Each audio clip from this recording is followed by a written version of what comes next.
रिंकू चौधरी और Rinku study point में आपका हार्दिक स्वागत है। पिछली कक्षा में अपन ने आधुनिक आवर्त सारणी पढ़ी है। आज उसके बारे में कुछ इम्पोर्टेंट टॉपिक और इम्पोर्टेंट पॉइंट्स पढ़ने वाले हैं। पिछली कक्षा में अपन ने आवर्त सारणी कैसे लिखी जाती है, कैसे याद किया जाता है, वर्ग में ऊपर से नीचे आने पे क्या होता है, आवर्त में बाएं से दाएं जाने पे क्या होता है, ये सभी चीज़ें पढ़ी थी। आज हम आधुनिक आवर्त सारणी के बारे में ही कुछ पॉइंट बच गए थे। संयोजकता, धातु है धातुओं की स्थिति, मेंडली फॉर आधुनिक आवर्त सारणी में डिफरेंस, ये सभी पढ़ने वाले हैं। तो सबसे फर्स्ट है आधुनिक आवर्त नियम। हेडिंग लगाओ आधुनिक आवर्त नियम। अच्छा, सबसे पहले अपन समझेंगे कि आधुनिक आवर्त नियम होता क्या है। आधुनिक आवर्त सारणी में तत्वों को उनके भौतिक और रासायनिक गुणधर्मों और उनके परमाणु संख्या के आवर्ती फलन के रूप में रखा गया है। तो अपन इसको लैंग्वेज में किस प्रकार बताएंगे कि जो आधुनिक आवर्त सारणी है उसमें भौतिक और रासायनिक आवर्त सारणी के भौतिक और रासायनिक गुण परमाणु संख्या के आवर्ती फलन होते हैं। परमाणु संख्या अर्थात परमाणु क्रमांक के आवर्ती फलन होते हैं। ये था आधुनिक आवर्त सारणी का आवर्त नियम। हेडिंग लगा के इसको नोट डाउन करो। हेडिंग है आधुनिक आवर्त नियम।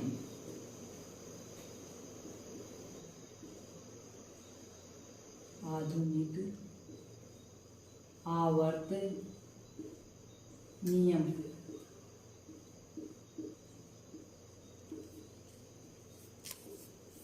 आधुनिक आवर्त नियम में अपन लिखेंगे कि जो आधुनिक आवर्त सारणी है उसमें तत्वों के भौतिक और रासायनिक गुणधर्म, उनके परमाणु संख्या यानी कि परमाणु क्रमांक के आवर्ती फलन होते हैं। ये लाइन अपने को लिखनी है। देखो, आधुनिक आवर्त सारणी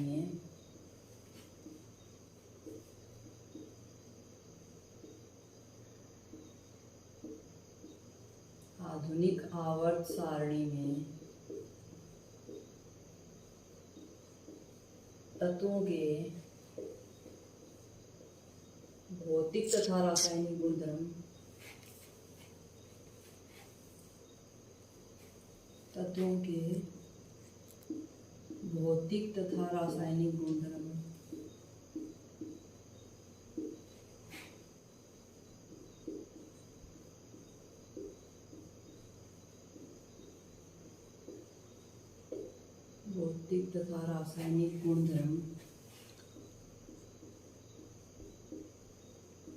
परमाणु संख्या या परमाणु क्रमांक के आवर्ती फलन होते हैं। उनके परमाणु संख्या या क्रमांक,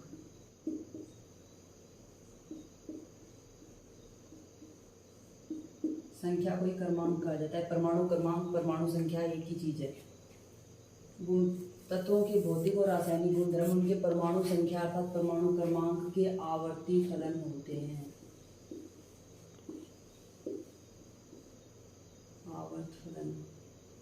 आवर्त फलन या आवर्ती फलन दोनों एक ही बात है।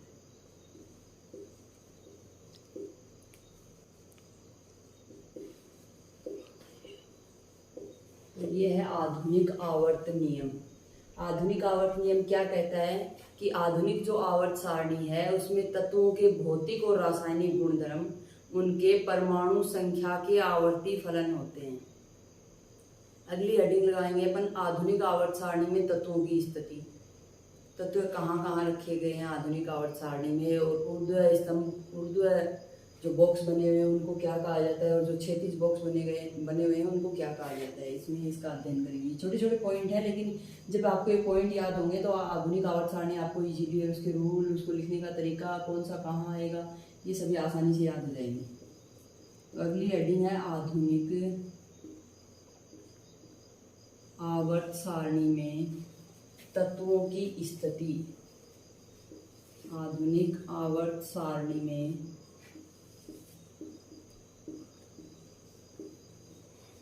तत्वों की स्थिति।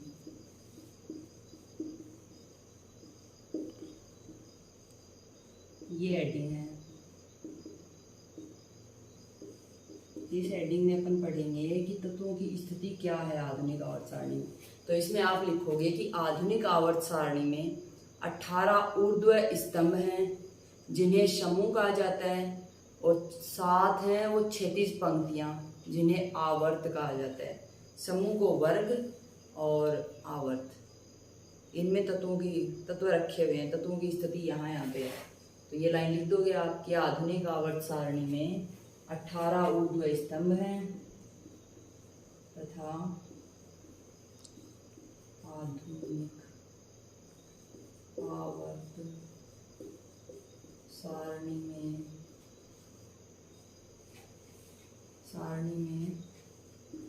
18 ऊर्ध्व यानी खड़ी रेखाएं, ये होता है ऊर्ध्व, और क्षैतिज ये वाला 18 ऊर्ध्व स्तंभ हैं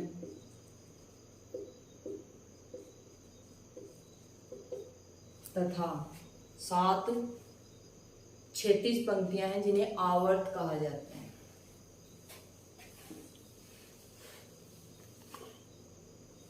तथा 7 क्षैतिज पंक्तियां हैं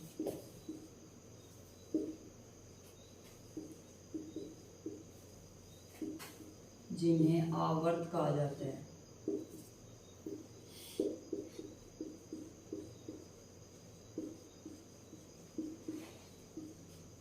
आवर्त कहा जाता है। किसे कहेंगे स्तंभ और किसे कहेंगे आवर्त? जो आवर्त सारणी में 18 स्तंभ ऊर्ध्वाधर खड़ी रेखाएं हैं, 18 बॉक्स हैं, उनको वर्ग या स्तंभ कहा जाता है।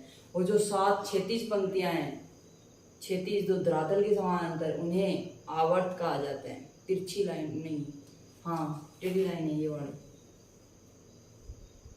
ये खड़ी लाइन है और ये बड़ी लाइन है। किसी भी प्रकार आपको जो इजी लगे उसी मीडियम में आप इनको याद रख सकते हो, या फिर ऐसे भी याद रख सकते हो कि कम नंबर हैं वो इधर होंगे,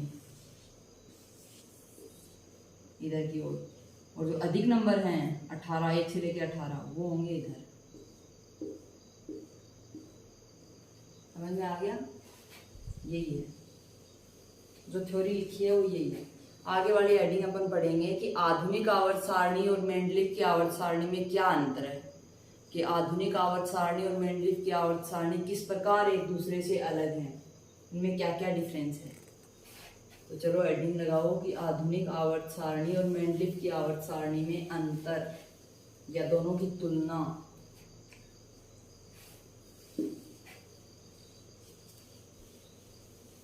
आधुनिक आवर्त सारणी और मेंडलीव की आवर्त सारणी में अंतर।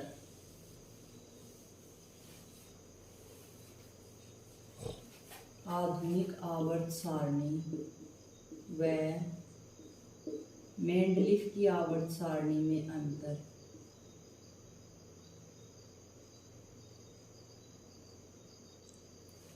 मेंडलीव की आवर्त सारणी में अंतर।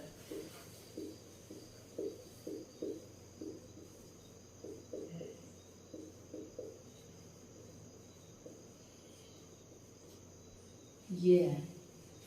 तो क्या अंतर है आधुनिक आवर्त सारणी और मेंडलीव की आवर्त सारणी में? दो अलग अलग बॉक्स बनाओ, एक के ऊपर लिखो आधुनिक आवर्त सारणी और दूसरे पे लिखो मेंडलीव की आवर्त सारणी। आधुनिक आवर्त सारणी होगी ये तो, और ये दूसरी है मेंडलीव की आवर्त सारणी।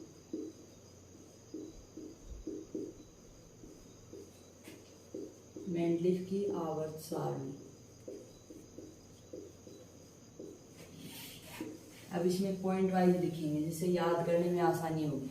तो क्या क्या अंतर है? सबसे पहला अंतर तो ये है कि आधुनिक आवर्त सारणी है उसको बढ़ते परमाणु क्रमांक के आधार पर व्यवस्थित किया गया है। वहीं जहाँ पे आधुनिक आवर्त सारणी में बढ़ता हुआ परमाणु क्रमांक है, वहाँ मेंडलीव ने बढ़ते परमाणु द्रव्यमान के रूप में व्यवस्थित किया है। तो ये पहला अंतर हो गया कि आधुनिक आवर्त सारणी परमाणु क्रमांक पे आधारित है और मेंडलीव की आवर्त सारणी परमाणु द्रव्यमान पे आधारित है। नेक्स्ट पॉइंट है कि आधुनिक आवर्त सारणी में जो अपने पीछे वाला पॉइंट पढ़ा था 18 तो स्तंभ है, 18 वर्ग और 7 आवर्त हैं, जबकि मेंडलीव की आवर्त सारणी में तो 8 ही वर्ग हैं और 6 क्षैतिज पंक्तियां जिन्हें आवर्त कहा जाता है, 8 समूह और 6 आवर्त। मेंडलीफ की आवर्त सारणी में सिर्फ यही। आगे नेक्स्ट अंतर है, तत्वों के समस्थानिकों को उनके संगत तत्वों के स्थान पे रखा गया। आधुनिक आवर्त सारणी में जहां तत्व रखा गया है उसके समस्थानिकों को भी वहीं पे रखा गया, क्योंकि उसके परमाणु क्रमांक समान है। वहीं मेंडलीफ की आवर्त सारणी में समस्थानिकों को कोई जगह ही नहीं दी गई, समस्थानिकों को आवर्त सारणी से बाहर रखा गया है। और लास्ट अंतर है कि जो रासायनिक रूप से असमान तत्व होते हैं उनको अलग अलग वर्गों में रखा गया है। आधुनिक आवर्त सारणी में तो जो केमिकल रिएक्शन के साथ या फिर रासायनिक अभिक्रिया करते हैं, रासायनिक रूप से असमान तत्व हैं, उनको अलग वर्ग में रखा गया है। वर्ग फर्स्ट, वर्ग सेकंड, ऐसे ही 18 वर्ग हैं, इसमें अलग वर्ग में रखा गया है। जैसे अक्रिय गैसें हैं वो आवर्त सारणी के सबसे लास्ट 18वें वर्ग में है। वहीं मेंडलीफ की आवर्त सारणी में रासायनिक रूप से असमान तत्वों को एक साथ ही मिला के रख दिया गया है। तो ये सभी डिफरेंसेस थे आधुनिक आवर्त सारणी और मेंडलीफ की आवर्त सारणी में, जो अपन एक एक करके अभी नोट करेंगे, जिससे आपको अच्छे से क्लियर होता जाएगा और याद भी हो जाएंगे साथ साथ। सबसे पहला क्या था कि तत्वों को उनके बढ़ते परमाणु क्रमांक के आधार पर व्यवस्थित किया। आधुनिक आवर्त सारणी में तत्वों को उनके बढ़ते परमाणु क्रमांक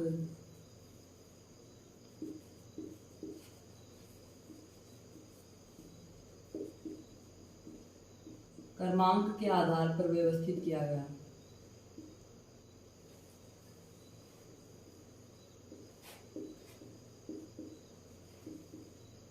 आधार पर व्यवस्थित किया गया, जबकि मेंडलीफ की आवर्त सारणी में परमाणु क्रमांक को महत्वता नहीं दी गई, जबकि परमाणु भार अर्थात परमाणु द्रव्यमान के आधार पर तत्वों को रखा गया है। तो इसमें लिखोगे तत्वों को उनके बढ़ते परमाणु द्रव्यमान के आधार पर व्यवस्थित किया गया। फर्स्ट अंतर हो गया, इसमें तत्वों को उनके परमाणु द्रव्यमान के आधार पर बढ़ते परमाणु द्रव्यमान के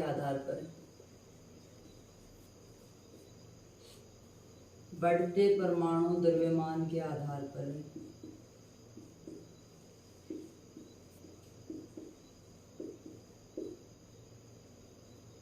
व्यवस्थित किया गया।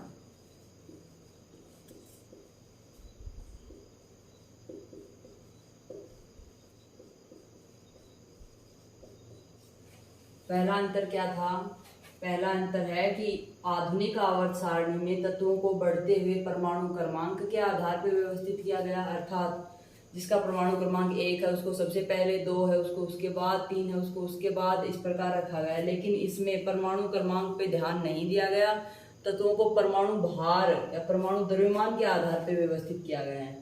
परमाणु द्रव्यमान होता है, जैसे हाइड्रोजन का परमाणु द्रव्यमान 2 है और हीलियम का भी 2 है, लिथियम का 6 है, बेरिलियम का 8 है। इस प्रकार परमाणु क्रमांक का दुगुना होता है परमाणु द्रव्यमान। तो मेंडलीफ की आवर्त सारणी में परमाणु द्रव्यमान को आधार माना गया है और आधुनिक आवर्त सारणी में परमाणु क्रमांक को। अब लिखो नेक्स्ट पॉइंट सेकंड नंबर पे। सेकंड नंबर पे क्या पढ़ा था आपने कि आधुनिक आवर्त सारणी में तो 18 ऊर्ध्वाधर स्तंभ और 7 क्षैतिज पंक्तियां हैं, जबकि मेंडलीफ की आवर्त सारणी में 8 ऊर्ध्वाधर स्तंभ और 6 क्षैतिज पंक्तियां हैं। तो ये नोट डाउन कर लो कि इस आवर्त सारणी में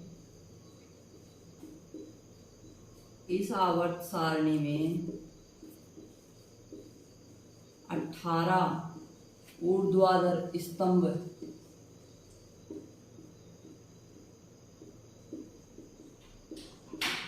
तथा 7 क्षैतिज पंक्तियां हैं।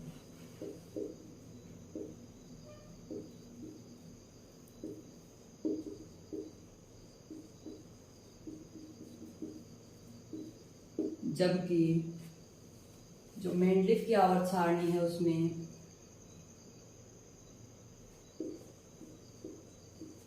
इस आवर्त सारणी में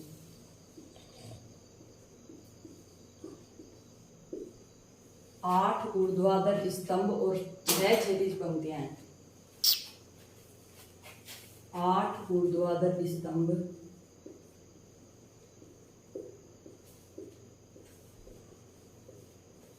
तथा 6 क्षैतिज पंक्तियां हैं।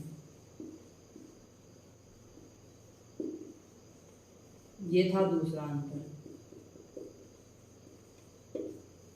आधुनिक आवर्त सारणी में 18 वर्ग और 7 आवर्त हैं, जबकि मेंडलिफ की आवर्त सारणी में 8 वर्ग और 6 आवर्त थे। आगे तीसरा अंतर है। तीसरे अंतर में क्या बताया है कि आधुनिक आवर्त सारणी में तो समस्थानिकों को उसके साथ में रखा गया है क्योंकि उनका परमाणु क्रमांक समान है, और मेंडलिफ की आवर्त सारणी में समस्थानिकों को कोई जगह नहीं दी गई है, अर्थात समस्थानिकों को आवर्त सारणी से बाहर रखा गया। तो इसे लिखो कि इसमें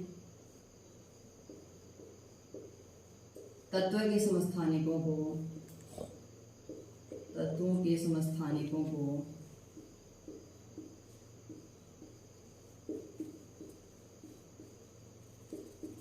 के समस्थानिकों को उनके साथ में रखा गया है, उनके संगत तत्वों के स्थान पर ही रखा गया है। उनके संगत तत्वों के स्थान पर।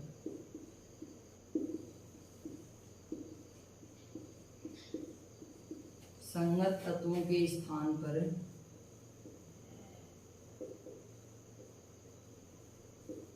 रखा गया है,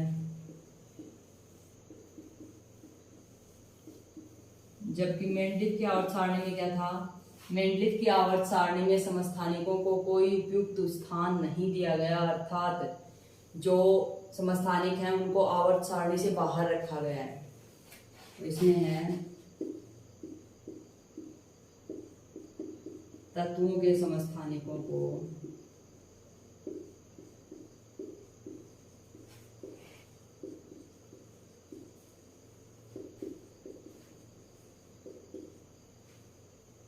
आवर्त सारणी से या फिर तत्वों के समस्थानिकों को आवर्त सारणी में स्थान नहीं दिया गया।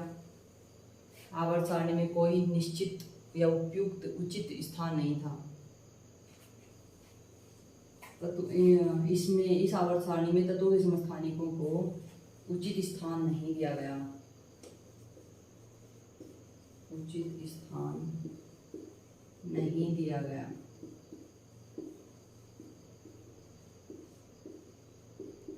उचित स्थान नहीं था, इसका मतलब ये हुआ कि आवर्त सारणी में तो जगह थी नहीं, तो आवर्त सारणी से बाहर चाहे कहीं भी रखो।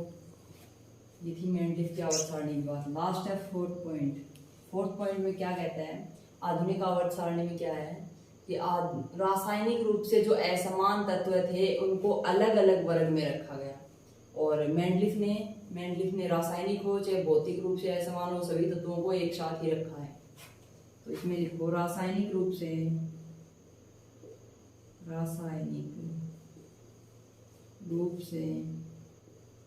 असमान तत्वों को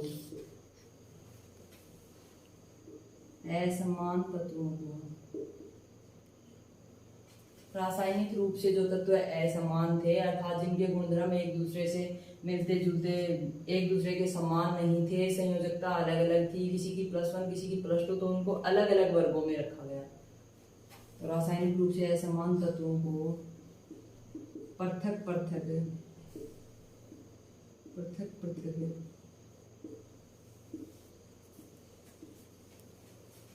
वर्गों में रखा गया है। वर्गों में रखा गया है। ये था आधुनिक आवर्त सारणी में। और मेंडलिफ की आवर्त सारणी में क्या है? रासायनिक रूप से असमान तत्वों को एक साथ ही रखा गया है। इसमें लिखो लास्ट पॉइंट कि रासायनिक रूप से असमान तत्वों को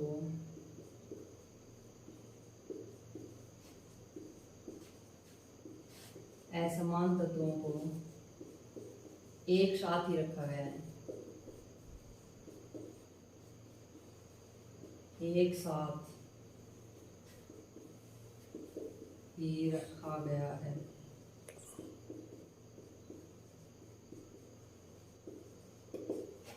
ये थी आधुनिक आवर्त सारणी और मेंडलीफ की आवर्त सारणी में अंतर।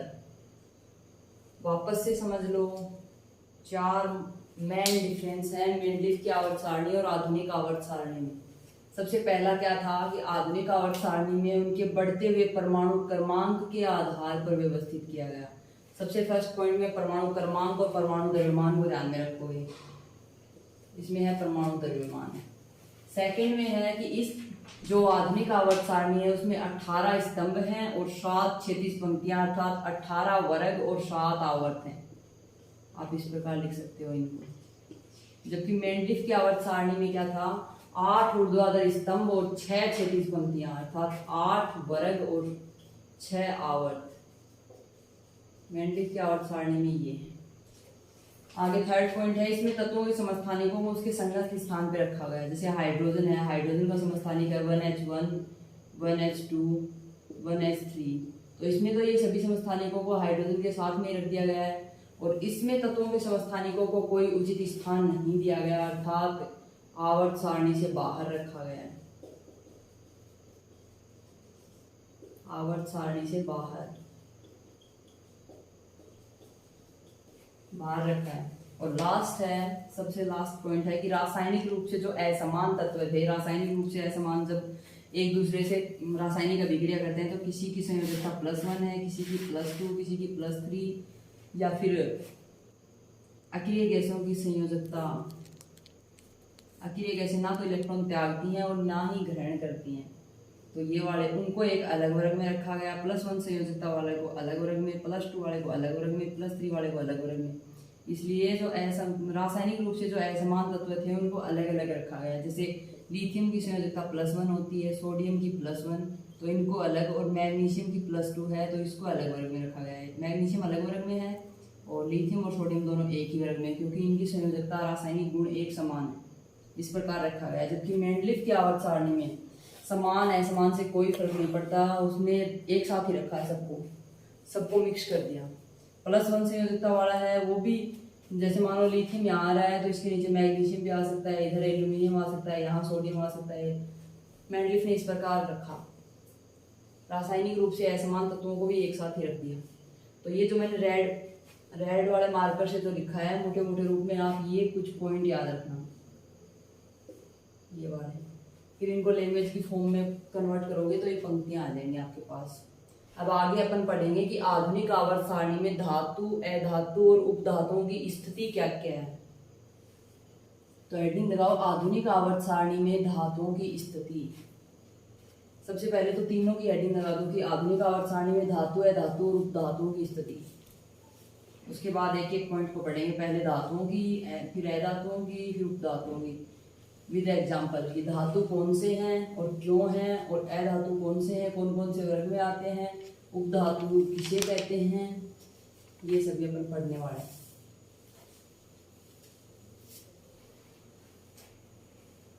हेडिंग लगाओ, आधुनिक आवर्त सारणी में धातु, अधातु तथा उपधातुओं की स्थिति।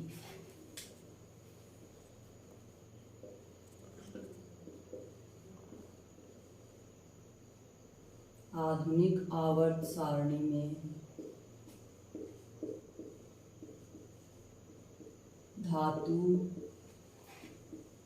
अधातु, धातुओं, अधातुओं तथा उपधातुओं की स्थिति। उपधातुओं की स्थिति।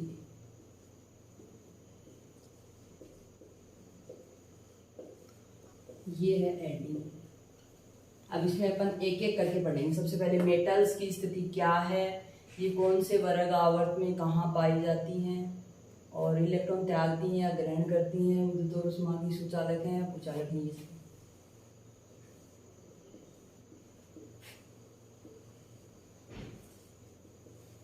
फर्स्ट पॉइंट लगाओ, धातुओं की स्थिति।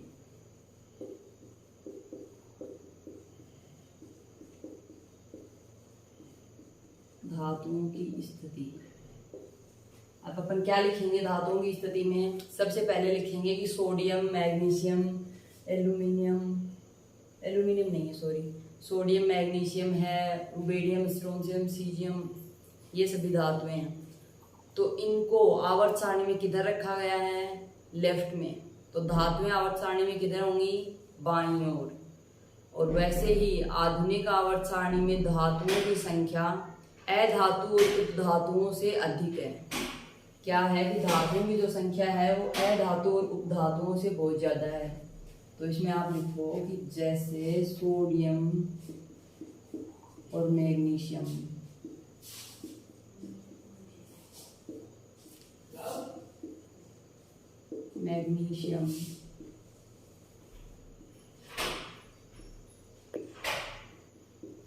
सोडियम और मैग्नीशियम ये दोनों धातुएं हैं, जैसी धातुएं,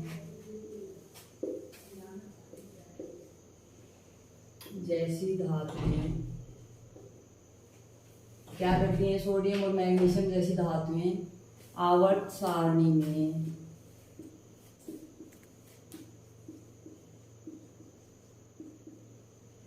सबसे बाईं ओर, आवर्त सारणी में किधर रखा गया है? बाईं ओर स्थित होती है। सोडियम और मैग्नीशियम जैसी धातुएं आवर्त सारणी में बाईं ओर स्थित होती हैं, बाईं ओर स्थित होती हैं,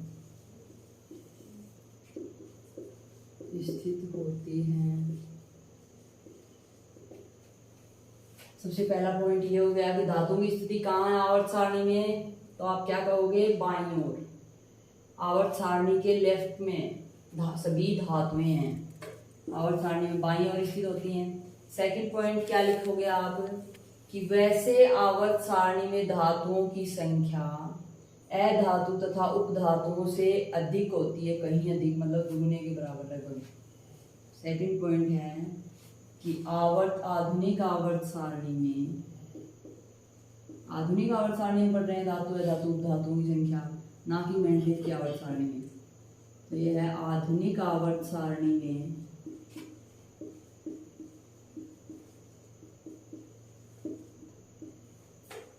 धातुओं की संख्या अधातु तथा उपधातुओं की तुलना में अधिक होती है। धातुओं की संख्या अधातुओं तथा उपधातुओं की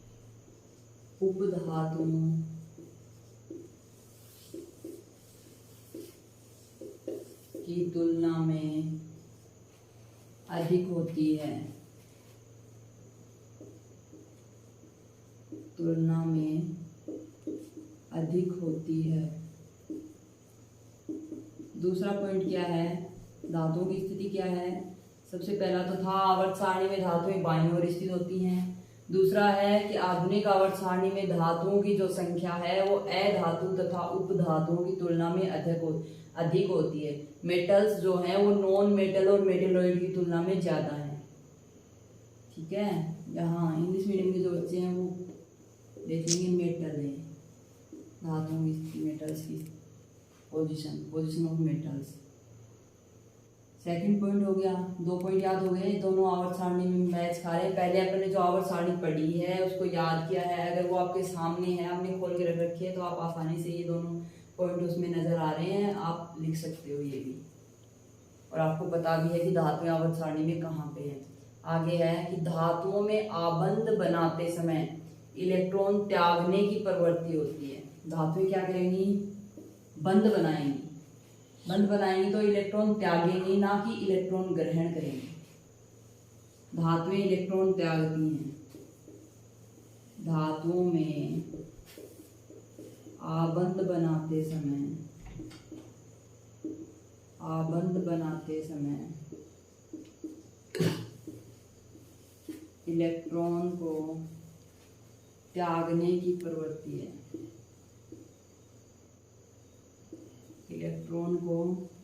धातुएं जब आबंध बनाएंगी तो इलेक्ट्रॉन का त्याग करेंगी। तो धातुओं में आबंध बनाते समय इलेक्ट्रॉन त्यागने की प्रवृत्ति होती है। इलेक्ट्रॉन को त्यागने की या इलेक्ट्रॉन त्यागने की। और प्रवृत्ति होती है।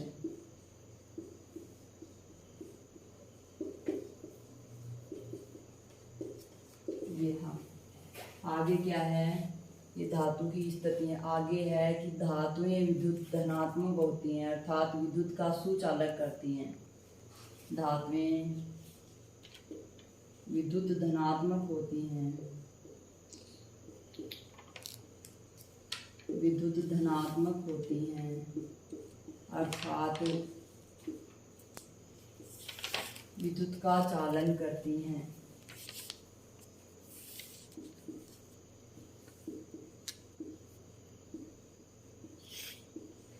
अर्थात विद्युत की सुचालक होती है।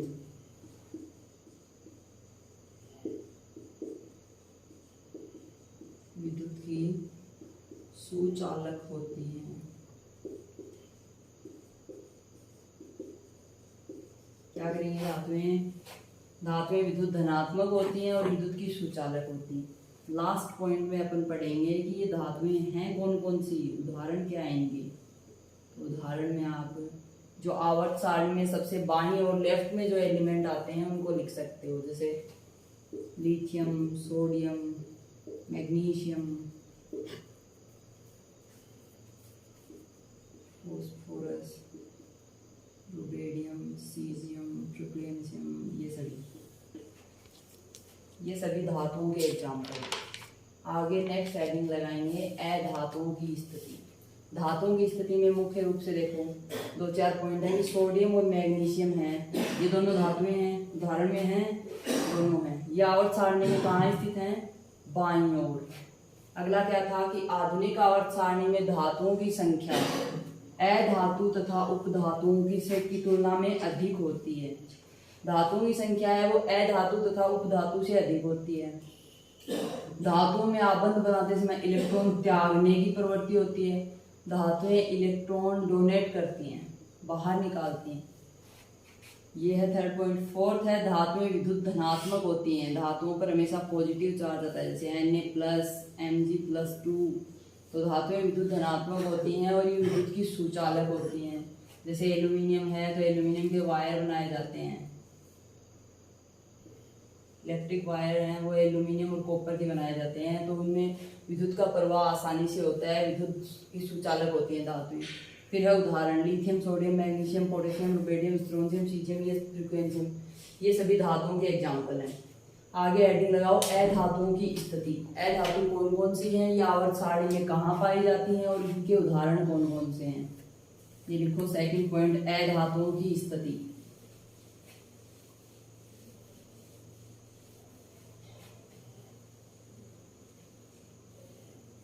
अधातुओं की स्थिति हेडिंग लगाओ। सेकंड है अधातु, non metal, position of non metal, अधातुओं की स्थिति।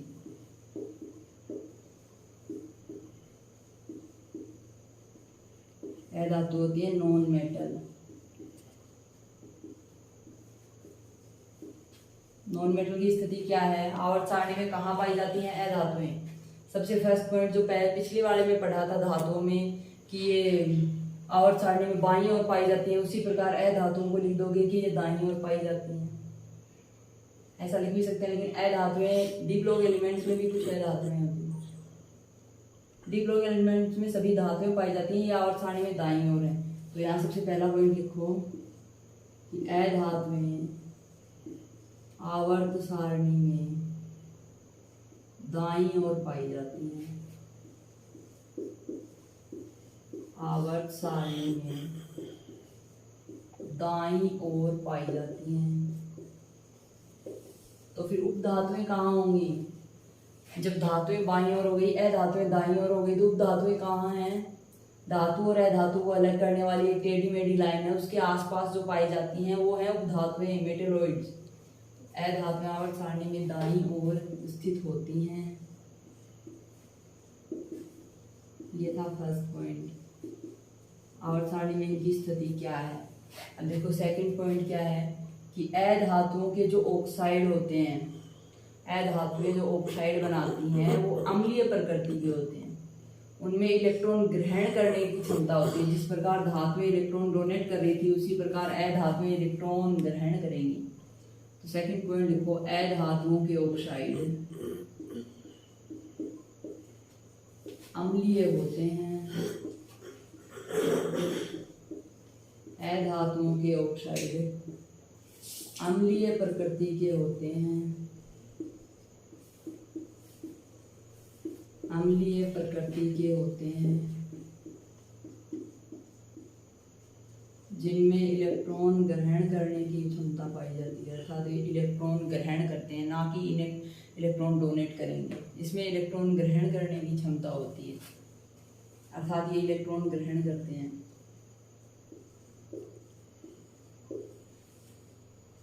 इनमें इलेक्ट्रॉन ग्रहण करने की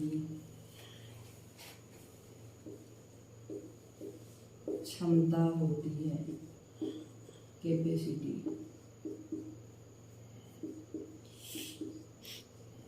अधातुओं के ऑक्साइड हैं वो अम्लीय प्रकृति के होते हैं और ये इलेक्ट्रॉन ग्रहण करते हैं, जबकि धात्विक ऑक्साइड इलेक्ट्रॉन डोनेट कर रहे थे, इलेक्ट्रॉन दान कर रहे थे, इलेक्ट्रॉन त्याग रहे थे। आगे है विद्युत ऋणता। जो धातुएं हैं वो विद्युत धनात्मक थी, विद्युत की सुचालक थी, और अधातुएं विद्युत की कुचालक होती हैं, अर्थात विद्युत ऋणात्मकता की प्रवृत्ति के कारण या विद्युत ऋणात्मकता की प्रवृत्ति के अनुसार अधातुएं आवर्त सारणी में तो दाईं ओर स्थित होती हैं और इनकी विद्युत ऋणात्मकता विद्युत के प्रति ऋणात्मक होती हैं। धातुएं विद्युत धनात्मक थी और अधातुएं विद्युत ऋणात्मक। थर्ड पॉइंट लिख लो, अधातुएं विद्युत ऋणात्मक होती हैं तथा विद्युत ऋणात्मक होती हैं, या दूसरे शब्दों में अपन कह सकते हैं कि विद्युत की कुचालक होती हैं, या विद्युत की कुचालक होती हैं।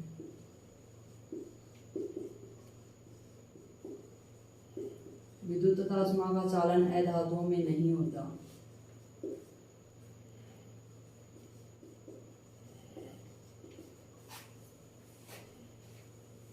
आगे फोर्थ पॉइंट क्या है, उदाहरण, कि अधातुएं हैं कौन कौन सी, इनके उदाहरण क्या हैं। उदाहरण हैं अधातुओं के, सबसे पहला है carbon, carbon, nitrogen, oxygen, fluorine, ये सभी अधातुएं जो दाईं ओर आवर्त सारणी के दाईं ओर ऊपर की ओर स्थित होते हैं। आवर्त सारणी में जो दाईं ओर इस प्रकार टेढ़ी मेढ़ी लाइन है, इससे इधर वाली सभी अधातुएं और इधर वाली सभी धातुएं और इसके आसपास वाली उपधातुएं होती हैं। तो carbon, nitrogen, oxygen, fluorine, chlorine, bromine, ये सभी अधातुएं हैं। आगे हेडिंग पढ़ेंगे उपधातुओं की स्थिति। पहले इन 4 पॉइंट्स को अलग अलग रिवाइज कर लेते हैं। देखो, कंपेयर करो धातु और अधातु में। धातुएं आवर्त सारणी में बाईं ओर स्थित होती हैं, जबकि अधातुएं आवर्त सारणी में दाहिनी ओर, ऊपर की ओर, दाहिनी ओर तथा ऊपर की ओर स्थित होती हैं। दाईं ओर ऊपर की ओर स्थित होंगी और धातुएं बाईं ओर। जबकि धातुओं के ऑक्साइड क्षारीय प्रकृति के होते थे, वो इलेक्ट्रॉन त्यागने की क्षमता रखते थे, और अधातु के ऑक्साइड अम्लीय प्रकृति के होते हैं, ये इलेक्ट्रॉन ग्रहण करने की प्रवृत्ति रखते हैं। और अधातुएं विद्युत ऋणात्मक होती हैं, जबकि धातुएं विद्युत धनात्मक होती थी। जो विद्युत तथा उष्मा की सुचालक थी, विद्युत धनात्मक थी इसलिए, और अधातुएं विद्युत तथा उष्मा की कुचालक होती हैं क्योंकि ये विद्युत ऋणात्मक होती हैं। उदाहरण है, उसका उदाहरण था sodium, magnesium, lithium, rubidium, caesium, फ्रिक्वेंशियम, ये सभी। और अधातुओं का उदाहरण है carbon, nitrogen, oxygen, fluorine, chlorine, bromine इत्यादि, ये सभी हैं अधातुएं। आगे हेडिंग लगाओ उपधातुओं की स्थिति। मेटेलॉइड्स, मेटेलॉइड्स कहाँ स्थित होते हैं और कौन कौन से उसके एग्जाम्पल हैं। थर्ड पॉइंट है उपधातुओं की स्थिति।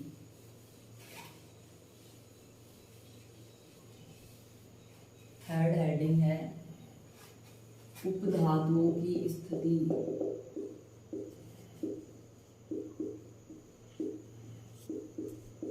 उपधातुओं की स्थिति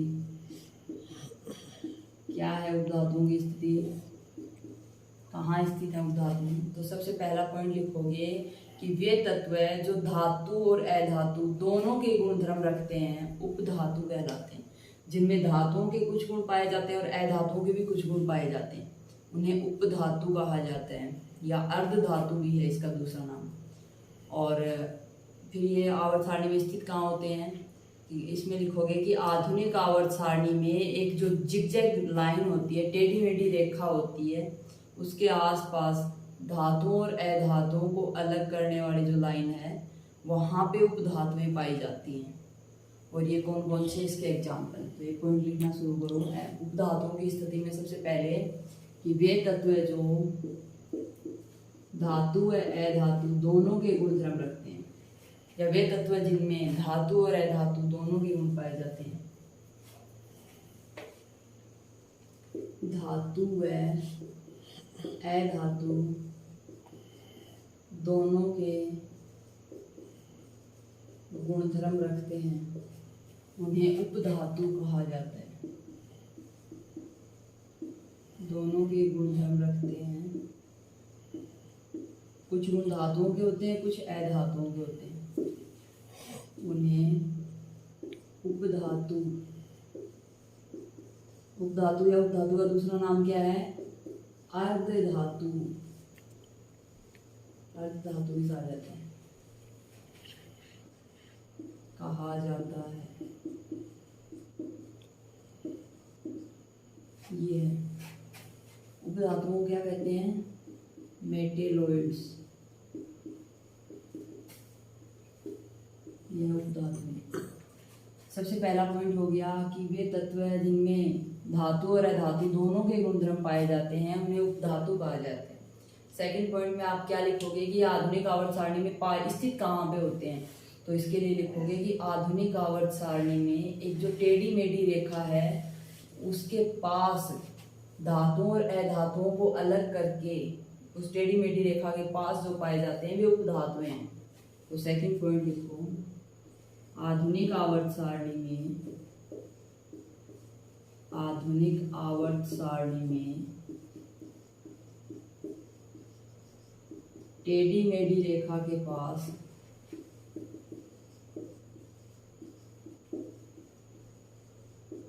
टेढ़ी मेढ़ी रेखा होती है, जिगजैग लाइन, टेढ़ी मेढ़ी रेखा के पास धातुओं को अधातुओं से अलग करती हैं।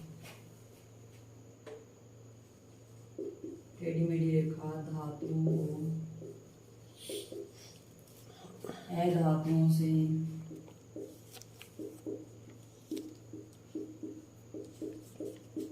अलग करती है तथा इसके पास में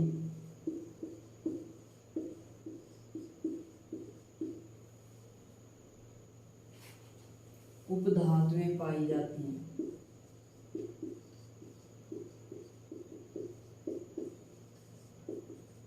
उपधातुएं पाई जाती हैं। आवर्त सारणी में जो टेढ़ी मेढ़ी रेखा है वहां पे उपधातुएं पाई जाती हैं। थर्ड पॉइंट है उदाहरण। उपधातुओं के उदाहरण कौन कौन से हैं? तो कौन कौन से हैं? जो टेढ़ी मेढ़ी लाइन के आसपास हैं वो उपधातुएं हैं, जैसे बोरोन है, सिलिकॉन है, जर्मेनियम है,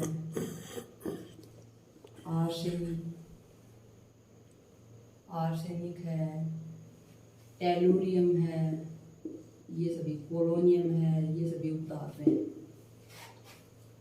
ये कुछ उपधातुओं के एग्जाम्पल हैं।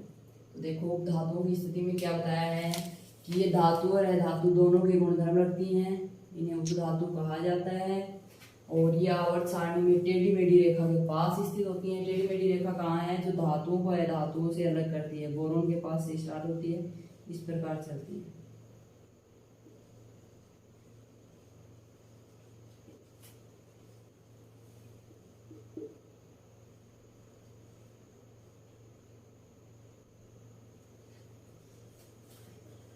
इस प्रकार है।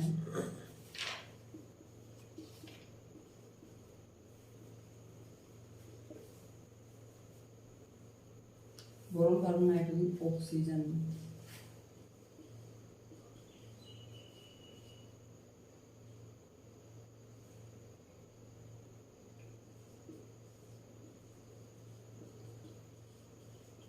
ये यहाँ पे ना होंगे इधर।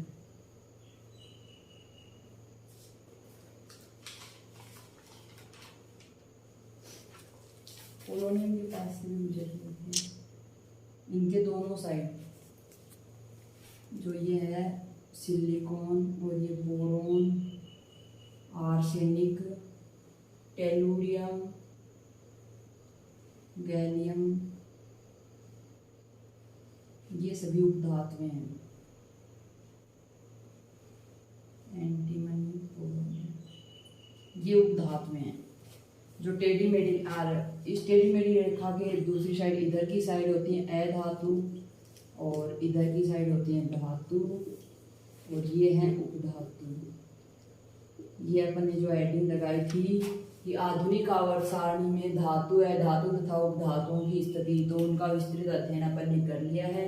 और शॉर्ट फॉर्म में आप देख सकते हो कि ये जो टेढ़ी मेढ़ी रेखा है, इसे इधर वाली धातुएं और इधर वाली अधातुएं, और ये जो टेढ़ी मेढ़ी रेखा के आसपास वाली हैं ये उपधातुएं हैं। अब आगे नेक्स्ट हेडिंग लगाओ, ये हटा दो, नोट डाउन कर लिया होगा सबने। आगे देखो, अपन पढ़ रहे थे कि जो ऊर्ध्वाधर पंक्तियां हैं वो वर्ग कहलाती हैं और जो क्षैतिज पंक्तियां हैं वो आवर्त कहलाती हैं। तो क्या होते हैं वर्ग और क्या होते हैं आवर्त, उनका इलेक्ट्रॉनिक विन्यास क्या होता है, संयोजकता क्या होती है, इलेक्ट्रॉनों की संख्या क्या होती है उसमें, वो सभी नोट डाउन करेंगे अभी। तो ये जो छोटी छोटी पॉइंट्स थे आधुनिक आवर्त सारणी में, समूह है, आवर्त, वर्ग, स्तंभ, धातु, अधातु, इन सभी के बारे में अपन कंटिन्यू अध्ययन कर रहे हैं, वन बाय वन करके। तो अब लिखो कि आधुनिक आवर्त सारणी में समूह है। आधुनिक आवर्त सारणी हो या मेंडलिक की आवर्त सारणी हो, कोई भी हो, लेकिन समूह किसे कहते हैं, समूह या वर्ग। जो ऊर्ध्वाधर पंक्तियां थी उसको कहा गया था समूह, वर्ग। तो इसकी डेफिनेशन या इसके बारे में कुछ पॉइंट्स लिख लो आप कि समूह क्या होते हैं। तो इसमें लिखोगे कि आधुनिक आवर्त सारणी में समूह बाहरी कोष के इलेक्ट्रॉनिक विन्यास को दर्शाता है। सबसे बाह्यतम कोष है उसका इलेक्ट्रॉनिक विन्यास क्या है, उसमें इलेक्ट्रॉन कितने आ रहे हैं और किस क्रम में भरे जा रहे हैं, कौन से कक्षक में भरे जा रहे हैं, इसको दर्शाता है। जैसे लास्ट बाह्यतम कोष में जो इलेक्ट्रॉनिक विन्यास है वो यदि एस कक्षक में भरा जाएगा इलेक्ट्रॉन, सबसे लास्ट वाला, तो इसे एस ब्लॉक एलिमेंट्स कहा जाएगा। यदि सबसे बाह्यतम इलेक्ट्रॉन पी ब्लॉक में आएगा, चाहे वो पी कोई सा भी हो, 2p हो, 3p हो, 4p हो, कोई भी हो, उसे पी ब्लॉक एलिमेंट कहा जाएगा, पी ब्लॉक में रखेंगे अलग से। अगर बाह्यतम कोष का इलेक्ट्रॉन डी में आएगा तो उसे डी ब्लॉक, और एफ में आएगा तो एफ ब्लॉक एलिमेंट्स कहते हैं। तो सबसे पहला पॉइंट लिखेंगे अपन कि आधुनिक आवर्त सारणी में समूह है, आधुनिक आवर्त सारणी में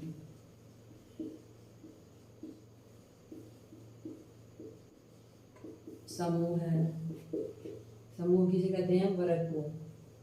आधुनिक आवर्त सारणी में जो समूह है वो बाहरी कोष के इलेक्ट्रॉनिक विन्यास को दर्शाता है, बाहरी कोष के इलेक्ट्रॉनिक विन्यास को दर्शाता है, इलेक्ट्रॉनिक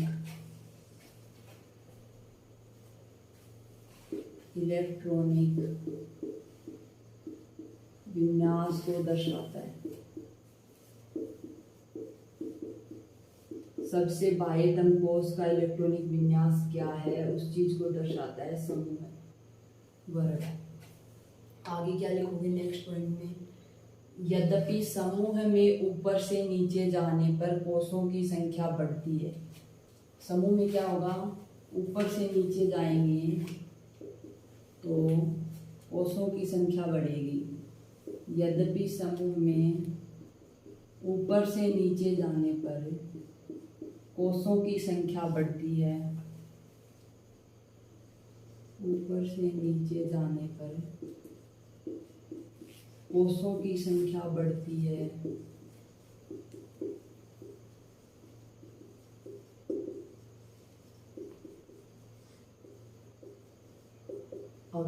आवर्त में क्या होता है, कोषों की संख्या नहीं बढ़ती है, कोष वही रहते हैं दाएं से बाएं जाने पर। ये अपन बात आवर्त वाली बात आवर्त में लिखेंगे, आवर्त हेडिंग लगा के उसमें लिखेंगे बाद में। अब इसमें लिखो थर्ड पॉइंट, 2 पॉइंट हो गए। तीसरा पॉइंट है एक समूह में तत्वों की संयोजकता तथा इलेक्ट्रॉन की संख्या समान रहती है। एक जो समूह है या एक वर्ग है उसमें इलेक्ट्रॉन की संख्या या संयोजकता समान होती है। एक समूह में तत्वों की संयोजकता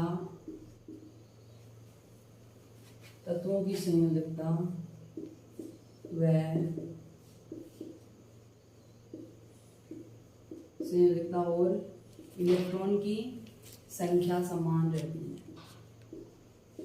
इलेक्ट्रॉन की संख्या समान रहती है।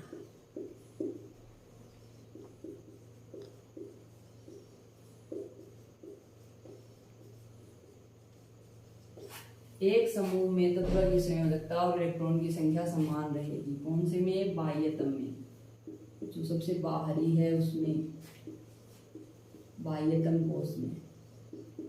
बाह्यतम कोष की बात हो रही है यहाँ पे। तो ये अपन पीछे भी पढ़ चुके हैं कि आधुनिक आवर्त सारणी में समूह बाहरी कोष के इलेक्ट्रॉनिक विन्यास को दर्शाता है। समूह ऊपर से नीचे जाते हैं वर्ग में तो क्या होगा, कोषों की संख्या बढ़ेगी। अपन ने पढ़ा था हेलिना की रब से फरियाद, तो ऊपर से नीचे जा रहे थे तो इसमें एक कोष है, इसमें 2 हैं, इसमें 3 हैं, इसमें 4 हैं, इस प्रकार ऊपर से नीचे जा रहे थे तो कोषों की संख्या में वृद्धि हो रही थी। साथ ही एक समूह के तत्वों की संयोजकता और इलेक्ट्रॉन की संख्या समान रहती है बाह्यतम कोष में। जैसे ये 3 नंबर पे आता है, ये 11 पे आता है, ये 19 पे आता है। तो इसमें बाह्यतम कोष में इलेक्ट्रॉन 1 है और इसमें भी बाह्यतम कोष में इलेक्ट्रॉन 1 है और इसमें भी बाह्यतम कोष में इलेक्ट्रॉन 1 है। तो अगर कोषों की संख्या बढ़ती जाएगी तो भी सबसे बाह्यतम जो कोष है उसमें तत्व की संयोजकता, सबकी संयोजकता +1 है। संयोजकता तथा इलेक्ट्रॉन की स्थिति एक समान होती है, वो भी बाह्यतम कोष में, बाकी में नहीं। बाकी में तो इसमें 2 ही हैं, इसमें 2 8 हैं, इसमें 2 8 8 हैं, इस प्रकार होता है। आगे हो गई समूह की बात। अब आगे हेडिंग लगाओ आवर्त। समूह या वर्ग के बारे में पढ़ लिया, ग्रुप, और आगे सेकंड हेडिंग है आवर्त। अब लिखो आवर्त में, आवर्त क्या होता है? आवर्त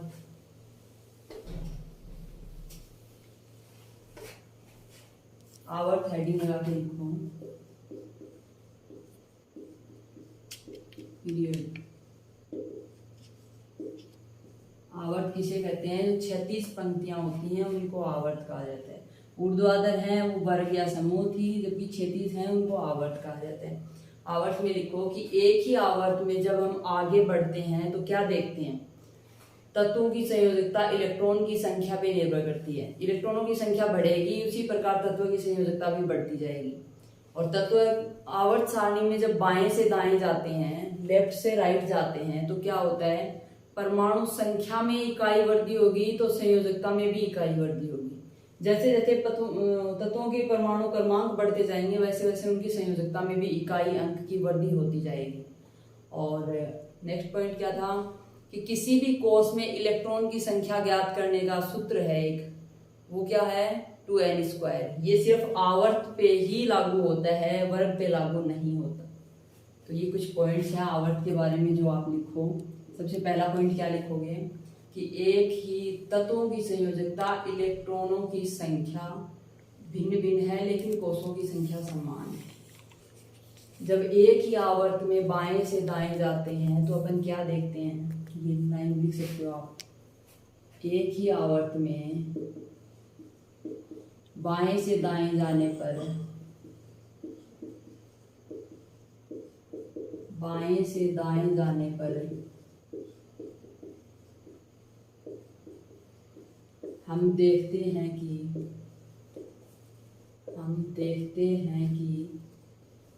क्या देखते हैं। अब लिखो फर्स्ट पॉइंट, आवर्त में बाएं से दाएं जाएंगे इस प्रकार, तो क्या देखेंगे, फर्स्ट पॉइंट है तत्वों की संयोजकता बढ़ेगी, साथ साथ परमाणु क्रमांक बढ़ेगा, इलेक्ट्रॉनों की संख्या भी अलग अलग होगी, कोषों की संख्या समान होगी। लेकिन तो लिखो तत्वों की संयोजकता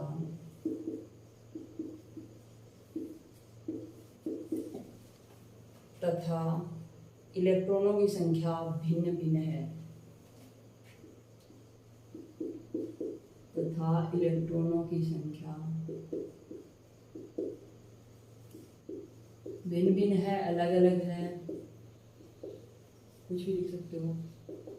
भिन्न भिन्न या अलग अलग है, भिन्न भिन्न होती है, अलग अलग होती है, लेकिन कोषों की संख्या समान है। लेकिन कोषों की संख्या समान है।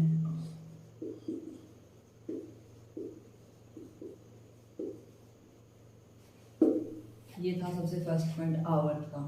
अब सेकंड पॉइंट में क्या लिखोगे? सेकंड पॉइंट में लिखोगे कि जब आवर्त में बाएं से दाएं जाते हैं तो परमाणु संख्या में इकाई वृद्धि होती है, संयोजकता में भी इकाई इलेक्ट्रॉन की वृद्धि होती है। तो लिखो आवर्त में बाएं से दाएं जाने पर, बाएं से दाएं जाने पर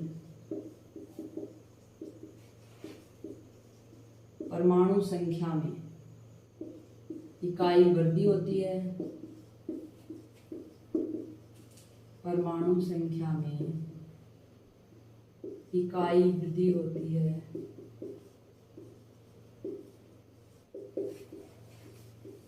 और तथा संयोजकता में भी इकाई इलेक्ट्रॉन की वृद्धि होती है। जब परमाणु संख्या बढ़ेगी तो, तथा नहीं तो, संयोजकता में भी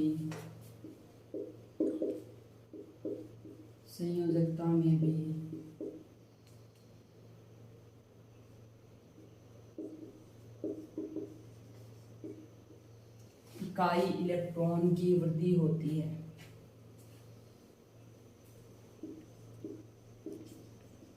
या संयोजकता इलेक्ट्रॉनों में इकाई वृद्धि होती है। संयोजकता इलेक्ट्रॉनों में इकाई वृद्धि होती है।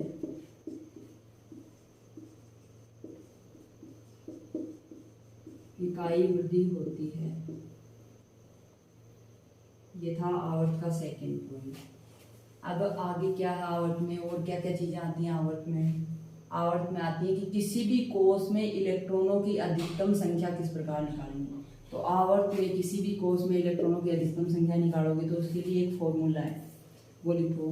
किसी कोष में अधिकतम इलेक्ट्रॉन की संख्या,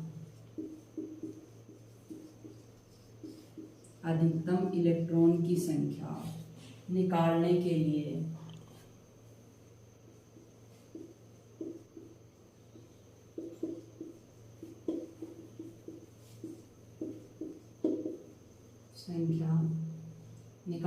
कौन से फॉर्मूले का यूज करेंगे? 2n²। किसी कोष में ये अधिकतम इलेक्ट्रॉनों की संख्या 2n² सूत्र पर निर्भर करती है।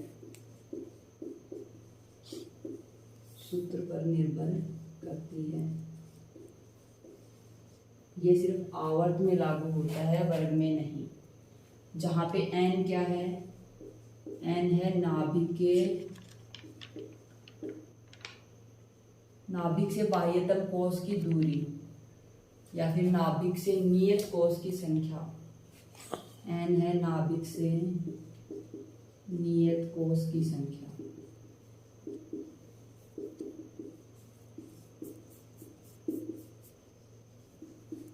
ये है n। अब देखो आप कि तत्व आवर्त में क्या होता है, बाएं से दाएं जाते हैं तो अपन क्या देखते हैं? आवर्त 7 हैं, सातों में बाएं से दाएं जाएंगे तो अपन क्या देखेंगे कि तत्वों की संयोजकता और इलेक्ट्रॉनों की संख्या अलग अलग है।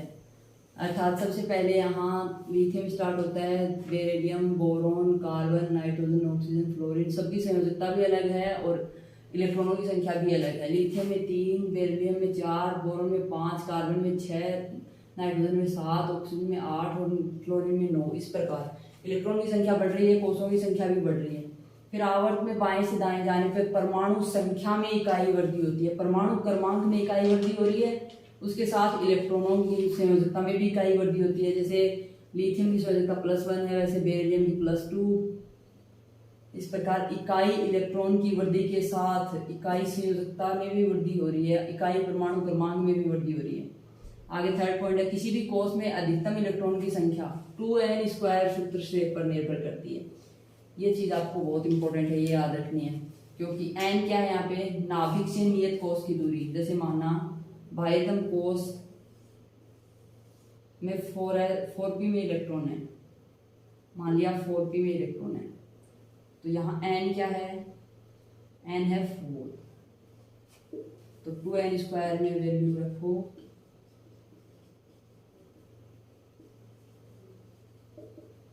32।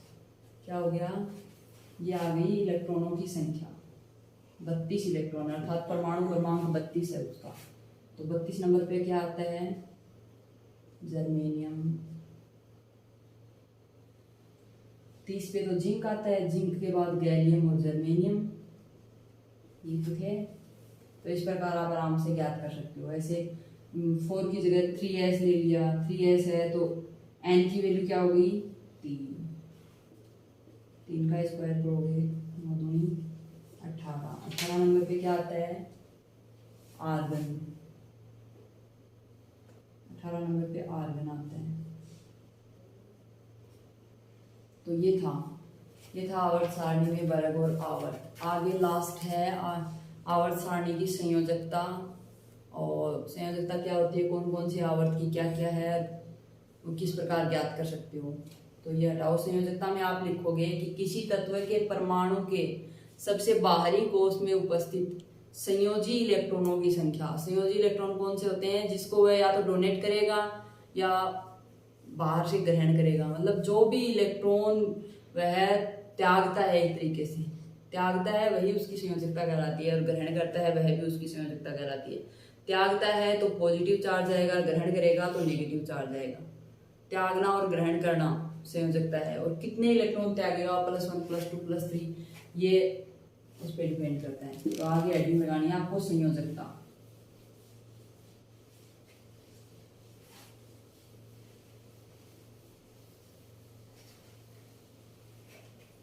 आगे लिखो संयोजकता। संयोजकता किसे कहेंगे, संयोजकता की डेफिनेशन लिखनी है इसमें। क्या होती है संयोजकता, किसी भी तत्व के परमाणु के सबसे बाहरी कोष में, किसी भी तत्व के परमाणु के सबसे बाहरी कोष में, सबसे बाहरी कोष में संयोजी इलेक्ट्रॉनों की संख्या। जो इलेक्ट्रॉन साझा करते हैं या ग्रहण किए जाते हैं या त्यागे जाते हैं, उन इलेक्ट्रॉनों की संख्या। सबसे बाहरी कोष में उपस्थित नहीं लिखा, सबसे बाहरी कोष में उपस्थित, प्रेजेंट उपस्थित संयोजी इलेक्ट्रॉन की संख्या संयोजकता कहलाती है। संयोजी इलेक्ट्रॉन की संख्या संयोजकता कहलाती है। संयोजकता की सीधी सी डेफिनेशन आप याद रख सकते हो कि जो सबसे बाहरी कोष है, सबसे बाहर वाला कोष, उसमें जो इलेक्ट्रॉन प्रेजेंट है वह उनका त्याग कर रहा है या ग्रहण कर रहा है, उसकी संख्या ही संयोजकता कहलाती है। आगे है परमाणु साइज। परमाणु का आकार क्या होता है, जब वर्ग में ऊपर से नीचे जाते हैं तो परमाणु आकार बढ़ता है, आवर्त में बाएं से दाएं जाते हैं तो परमाणु आकार समान रहता है। आगे है परमाणु की त्रिज्या, परमाणु का आकार, ये है अगली हेडिंग। परमाणु साइज, परमाणु आकार को किस प्रकार परिभाषित करोगे। परमाणु आकार होता है एक स्वतंत्र परमाणु के केंद्र से उसके सबसे बाहरी कोष की दूरी ही परमाणु के साइज को दर्शाती है। तो लिखो, एक स्वतंत्र परमाणु के,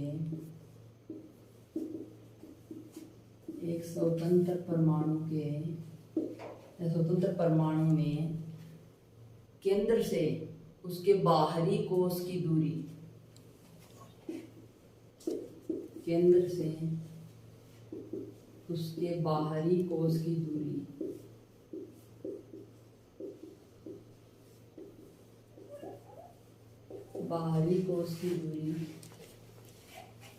परमाणु साइज या परमाणु आकार कहलाती है। परमाणु साइज या परमाणु आकार कहलाती है।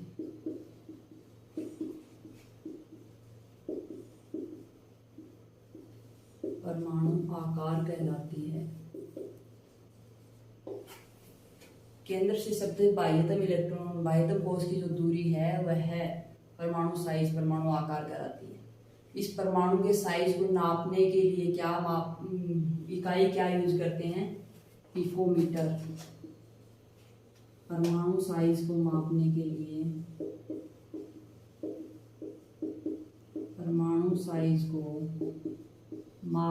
लिए पिकोमीटर पीएम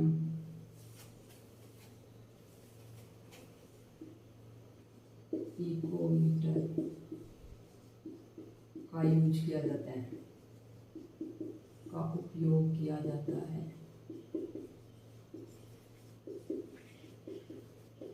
जैसे किस प्रकार लिखेंगे पिकोमीटर? एक पिकोमीटर किसके बराबर होता है? 10⁻⁻12 मीटर के। जहाँ एक पिकोमीटर लिखा हुआ है वहाँ आप समझ जाना कि 10⁻⁻12 मीटर है उसका मान। जैसे हाइड्रोजन परमाणु की त्रिज्या क्या होती है? नोट हाइड्रोजन परमाणु की त्रिज्या या परमाणु का आकार 37 पिकोमीटर। 37 पिकोमीटर होती है। यह है हाइड्रोजन परमाणु।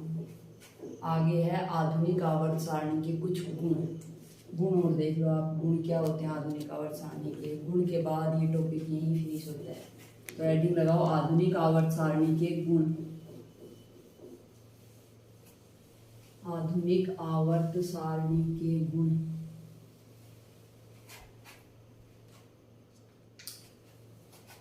आधुनिक आवर्त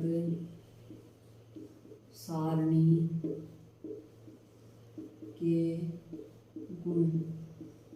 कौन कौन से गुण हैं आधुनिक आवर्त सारणी के? सबसे पहला कौन सा है? सबसे पहला है कि आवर्त में जब बाएं से दाएं जाएंगे तो परमाणु त्रिज्या घटती है। नाभिक से आवेश के बढ़ने पर इलेक्ट्रॉनों को नाभिक की ओर खींचती है, जिससे परमाणु का साइज भी घटता है। सेकंड पॉइंट क्या है? जब वर्ग में ऊपर से नीचे जाएंगे, समूह में ऊपर से नीचे जाने पे परमाणु का साइज बढ़ता है। और ऐसा इसलिए होता है क्योंकि नीचे जाते हैं तो एक नया कोष जुड़ता जाता है। जैसे लिथियम में 3 इलेक्ट्रॉन थे और सोडियम में 11 हैं, तो लिथियम का तो 2s में एक इलेक्ट्रॉन बच गया और उसका है 3s में एक इलेक्ट्रॉन बचता है सोडियम का। इसलिए जब वर्ग समूह में ऊपर से नीचे आएंगे तो इलेक्ट्रॉन की संख्या भी बढ़ती है, परमाणु का साइज भी बढ़ता है, कोष भी बढ़ता है, नाभिक का आवेश भी बढ़ जाता है और परमाणु त्रिज्या, परमाणु साइज सब बढ़ता है।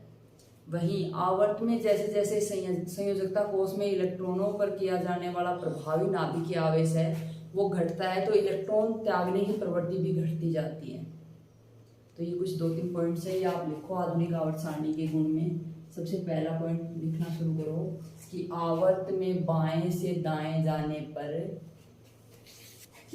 आवर्त में बाएं से दाएं जाने पर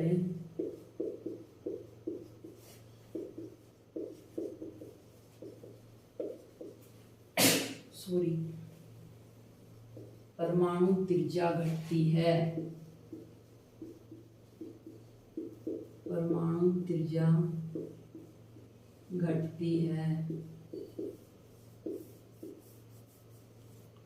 परमाणु त्रिज्या घटेगी तो क्या होगा?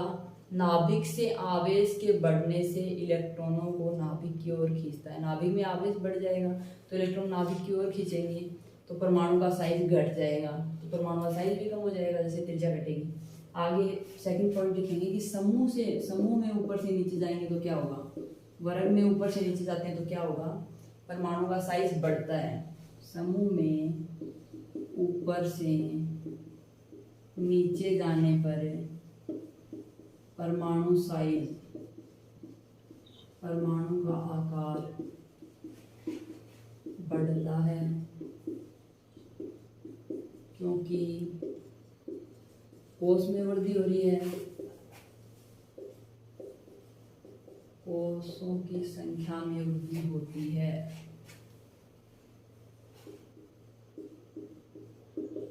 कोषों की संख्या में वृद्धि होती है।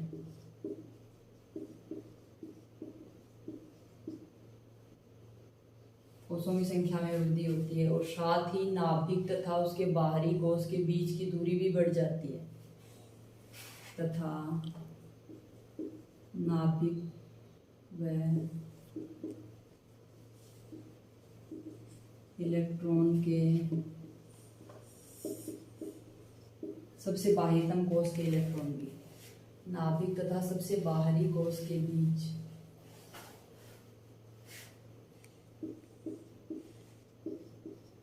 सबसे बाहरी कोष के बीच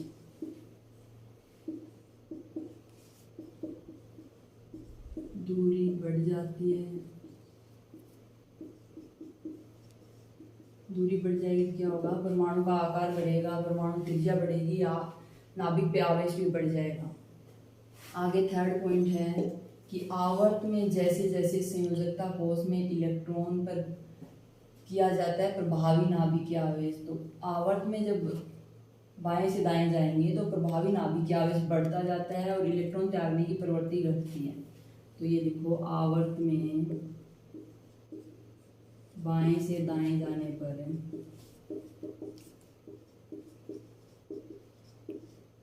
बाएं से दाएं जाने पर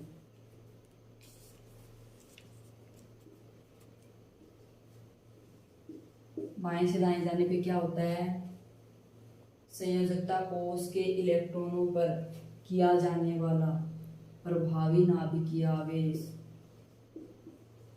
प्रभावी नाभिकीय आवेश बढ़ जाता है, आवेश बढ़ता है तथा इलेक्ट्रॉन त्यागने की प्रवृत्ति घट जाती है। इलेक्ट्रॉन त्यागने की प्रवृत्ति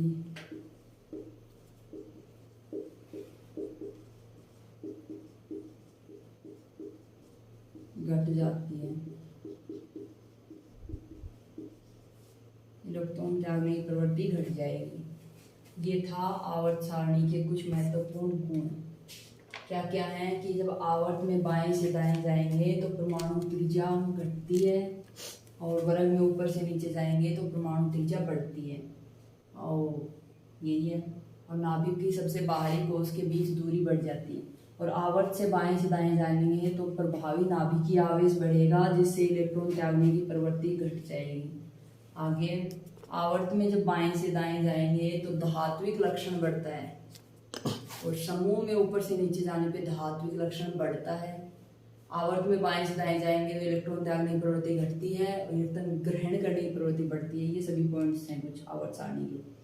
तो आई होप, मैं उम्मीद करूंगी ये टॉपिक आपको अच्छे से समझ में आ गया। पिछली कक्षा में अपने आवर्त सारणी का आउटर मोस्ट लेयर, मतलब उनको याद करने का तरीका, एलिमेंट्स किस प्रकार रचे होते हैं, उनके प्रतीक क्या क्या हैं, ये सभी पढ़ा था। और आज अपन ने उनके बारे में, वो उनकी स्थिति क्या है, डिफरेंस क्या है मेंडलीफ की आवर्त सारणी में और आधुनिक आवर्त सारणी में, समूह है, आवर्त, संयोजकता, इन सभी के बारे में अपन ने अध्ययन किया है। तो लास्ट में है आवर्त सारणी के, आधुनिक आवर्त सारणी के गुण। ये सभी अपन ने पढ़ लिए हैं अच्छे से। तो आई होप ये आपको समझ में भी आ गए। अगर आप चैनल पे नए हो तो अभी रेड बटन को प्रेस करो, साथ ही बेल आइकन को भी प्रेस कर लो, ताकि डेली आने वाले वीडियो की नोटिफिकेशन आपको मिलती रहे। वीडियो देखने के लिए धन्यवाद। वीडियो को ज़्यादा से ज़्यादा लाइक और शेयर जरूर करें।